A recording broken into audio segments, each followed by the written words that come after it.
नमस्कार स्टूडेंट्स। आज का जो हमारा टॉपिक है that is site directed mutagenesis, which is also the last topic of recombinant DNA technology, chapter 1 of class 12th. Now we should firstly understand what is site directed mutagenesis. हमने class 11 में पढ़ा हुआ है what is a mutation. Mutation is an alteration, एक change है जिसकी वजह से हमारे जेनेटिक कंटेंट में चेंजेस आते हैं. एंड नेचर में जो ये म्यूटेशंस है they are generally spontaneous, means उनका हमें सोर्स नहीं पता होता, वो कब हुई है वो हमें नहीं पता होता, but they occur in the nature. And most of the mutations are not useful for us. Many of them causes diseases, for example sickle cell anemia. But यहाँ पर हम जो mutations की बात कर रहे हैं वो mutations है जो हम create कर रहे हैं अपने interest से, जिससे हमें resultant benefit होगा. तो सबसे पहले site directed means यहाँ पर एक particular site है, हमारी एक particular position है, जिस पर्टिकुलर पोजीशन पे we want to introduce the mutation.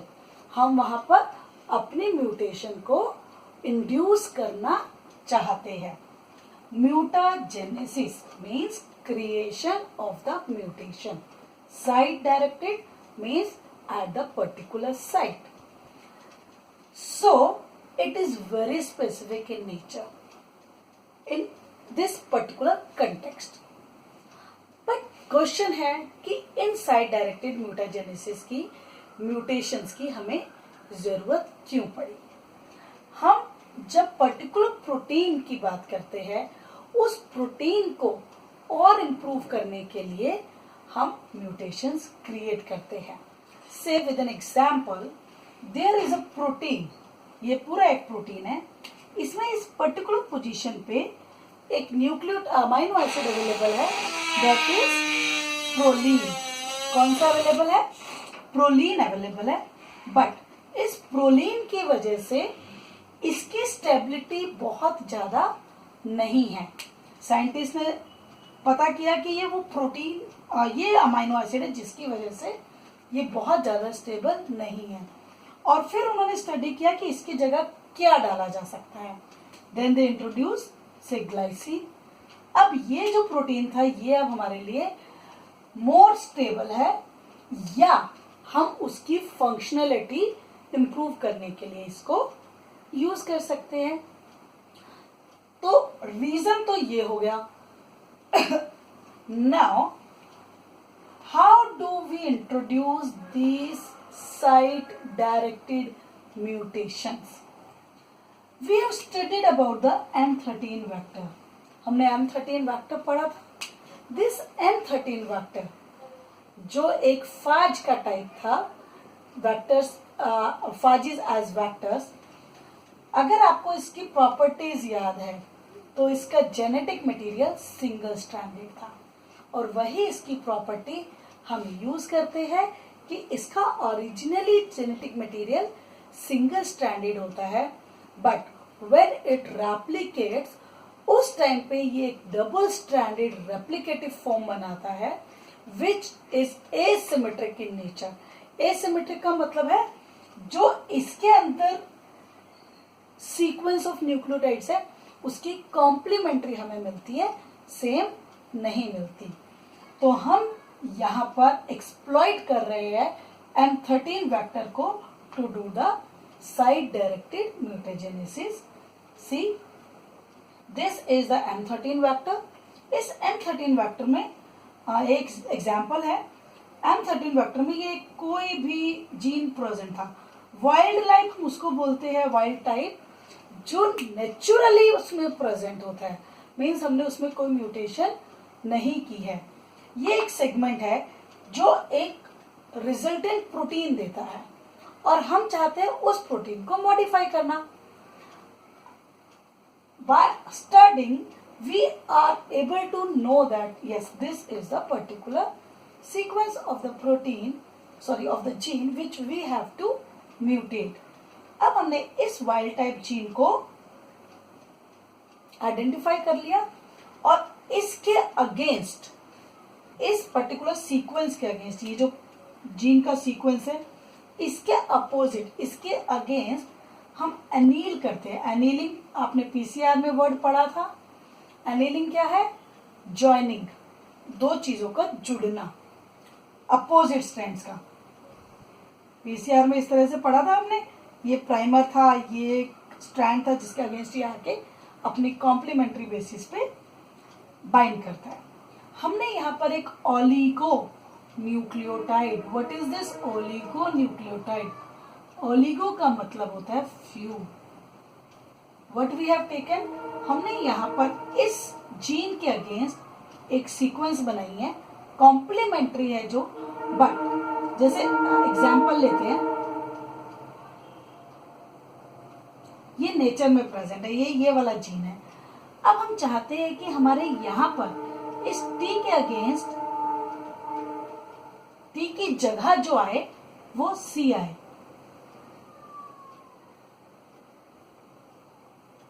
तो हमने ये एक ओलिगोन्यूक्लियोटाइड कंस्ट्रक्ट किया. ये हमारे इंटरेस्ट का ओलिगोन्यूक्लियोटाइड है. ये इसके साथ बाइंड करेगा, ये इसके साथ बाइंड करेगा, बट ये इसके साथ बाइंड नहीं करेगा, ये इसके साथ बाइंड करेगा और ये इसके साथ बाइंड करेगा. तो अब आप इस डिटेल में ना जाकर सिंपली रेफर करेंगे this is wild type gene, और इस वाइल्ड टाइप के अगेंस्ट आपने एक न्यूक्लियोटाइड का सीक्वेंस लिया है जिसमें एक या दो म्यूटेशंस है जो आपके इंटरेस्ट की म्यूटेशन है. तो यहाँ पर इजीली बाइंडिंग हो रही है. इसको बाहर निकला हुआ इसलिए दिखा दिया है कि इस पर्टिकुलर न्यूक्लियोटाइड पे बॉन्डिंग नहीं हुई. तो ये एक ओलिगोन्यूक्लियोटाइड अनिलिंग हो गया with the wild type gene. In vitro synthesis, in vitro का क्या मतलब है? Yes, it is in the lab conditions. तो in vitro synthesis of RF, RF क्या था? It is replicative form. In vitro synthesis किया हमने, इसको लैब कंडीशन में सिंथेसाइज किया. यहाँ पर प्राइमर, ये अब प्राइमर की तरह एक्ट करेगा. जो ओलिगोन्यूक्लियोटाइड है, डीएनए पॉलीमरेज वहां अवेलेबल है और इसके अगेंस्ट इस तरह से सिंथेसिस हो जाएगी और हमें जो रिजल्टेंट मिलेगा वो ये मिलेगा. ये रिजल्टेंट क्या है? इसमें जो एक स्ट्रैंड है that is wild type, originally M13 में अवेलेबल था. This is the oligonucleotide which is having a mutation and we got this. Synthesis हुआ. जब रेप्लिकेशन होता है M13 में, क्या होता है रेप्लिकेशन होता है तो सिंगल स्ट्रैंडेड डीएनए जाते हैं दोनों डॉटर सेल्स में. एक में ये वाला डीएनए चला जाएगा, एक में ये वाला चला जाएगा. जिसमें ये वाला जाएगा this is the wild type form, और जिसमें ये वाला जाएगा दिस इज म्यूटेंट, जो हमें चाहिए था.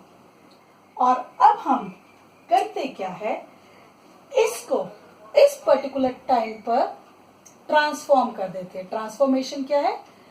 वेक्टर को होस्ट के अंदर डालना, होस्ट बैक्टीरिया के अंदर डालना. जब हम वेक्टर को होस्ट बैक्टीरिया के अंदर डालेंगे उससे क्या बेनिफिट होगा? होस्ट बैक्टीरिया के अंदर अगर वेक्टर जाएगा जिसके अंदर हमारा जीन ऑफ इंटरेस्ट है तो वो वहां पर रेप्लिकेट करेगा, एक्सप्रेस करेगा. अगर हम अप्रोप्रिएट सिग्नल्स का क्या मतलब है? हम लोगों ने क्लास 11th में जीन का स्ट्रक्चर पढ़ा था, प्रोमोटर, ऑपरेटर एंड टर्मिनेटर्स. जब प्रॉपर प्रोमोटर ऑपरेटर्स होते हैं तो जो जीन है वो अपना प्रोडक्ट प्रोड्यूस करता है. जीन का फाइनल प्रोडक्ट क्या है? प्रोटीन बनाता है. जीन पहले mRNA बनाता है और फिर प्रोटीन बनाता है. तो अगर हमारे पास जीन्स को अप्रोप्रिएट सिग्नल्स ऐड कर दिए जाए तो वो वहां पर एक्सप्रेस कर सकता है. सिमिलरली अब हम अगर एक्सप्रेस कराना चाहते हैं अपने जीन ऑफ इंटरेस्ट को, we have to introduce the appropriate signals means promoters. Again एक बार इसको देखते हैं. हमारे पास M13 वेक्टर है जिसके अंदर एक वाइल्ड टाइप जीन है जो उसका ओरिजिनल जीन है. ओलिगोन्यूक्लियोटाइड डाला. ओलिगोन्यूक्लियोटाइड डालने के बाद इसमें मॉडिफिकेशंस हुई और मॉडिफिकेशंस होने के बाद 2 रिजल्टेंट्स बने और इन दोनों रिजल्टेंट्स का हमने 2 अलग अलग बैक्टीरियाज में जाएगा, 2 अलग अलग फाजीज बनेंगे ना, तो 2 अलग अलग बैक्टीरियाज में जा सकता है और ये जो 2 अलग अलग फाजीज है ये हमें हमारे इंटरेस्ट का प्रोटीन दे सकते हैं। And this whole methodology is at particular site, therefore it is known as site directed mutagenesis. So this is all about our first chapter, recombinant DNA technology. And for the questions you can go to the blog, that is abcofbiotech@bloggers.com. Thank you.